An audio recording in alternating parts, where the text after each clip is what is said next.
Hello.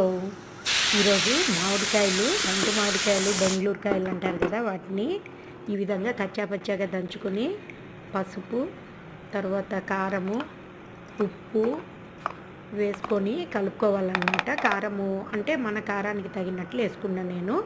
ఒక 3 కాయలు పెద్దవి, దానికి 3 స్పూన్లు వేసుకున్నా. ఉప్పు 2 స్పూన్లు వేసుకున్నా. తర్వాత బాగా కలిపేసుకొని పోపు పెట్టుకోవాలి.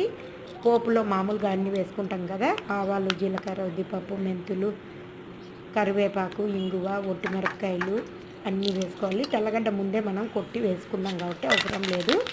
ఒక 2 గంటలు నూనె వేసుకొని బాగా కాగినాక ఈ తిరువాత గింజలు వేసేసుకొని ఈ పచ్చడిలో కలుపుకోవడమే. కలిపేసి బాగా కలుపుకొని వెంటనే తినేయచ్చు. ఒక 2 రోజులు అయినాక ఇంకా బాగుంటుంది. చూసారా, నెయ్యి వేసుకొని అన్నంలో వేడివేడిగా ఉన్నప్పుడు ఇట్లా పచ్చడి వేసుకొని కలుపుకొని తింటే అదిరిపోతుంది. మీరు కూడా ఇలాగే తింటారా? Thank you for watching.